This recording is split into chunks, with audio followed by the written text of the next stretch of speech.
वृंदावन में एक महापुरुष थे, उनके एक सेवक रहते थे। तो वो सेवक गुरु जी की बात के ऊपर अपनी बुद्धि लगाते ही नहीं थे, गुरु जी जो कहते वही है। तो किसी ने गुरु जी से कहा कि गुरु जी जमुना जी में बहुत बाढ़ आ गई है। तो गुरु जी ने अपने चेला से कहा, चेला राम तुम सुबह गए थे, जमुना जी में बाढ़ आ गई है क्या? बोले हाँ बहुत बाढ़ आ गई है, सारे दुकानें बह गई, घर बह गए, लोग बाग सब बह के चले गए, जमुना जी पूरी अथाह हो गई है, राधा रमन जी तक जल आ गया, राधा वल्लभ जी तक पहुंच गया, बिहारी जी की दहली आने छूने वाली है आदि आदि। तो गुरु जी बोले इतनी बाढ़ आ गई, इतना जल भर गया, हमने तो इतना जल तो नहीं सुना कि बिहारी जी तक पहुंच जाए। इतने में बाहर से कोई व्यक्ति आया।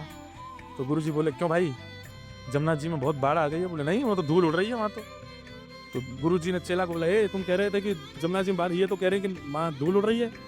बोले झूठ बोल रहे हैं, धूल उड़ रही है, जमुना जी में बाढ़ आई है। तो चलो चल के देखा तो वहां थी नहीं बाढ़, धूल उड़ रही थी। तो गुरु जी बोले तूने ऐसा क्यों बोला? बोले गुरु जी हम अपनी बुद्धि नहीं लगाते, आपने कहा जमुना जी में बाढ़ आ गई है, आप मुझसे पूछ रहे हैं, मैं इतना योग्य नहीं कि आपके प्रश्नों का मैं उत्तर दूं। आपने कहा जमुना जी में बाढ़ आ गई, मैंने मान लिया आ गई है। बोले तेरे इतना बड़ा क्यों बोला कि राधा वल्लभ जी तक पहुंच गया, राधा रमन जी तक पहुंच गया? बोले गुरु जी यही तो शिष्यत्व है कि गुरु की बात के आगे अपनी बुद्धि नहीं लगानी चाहिए। गुरु जी बोले बेटा तुझे भगवान जरूर मिलेंगे, तो चिंता नहीं कर, इतना विश्वास तेरा अटूट है मेरे ऊपर कि मैं तुझसे कुछ पूछ रहा हूं तो उसमें भी हामी भर देता है।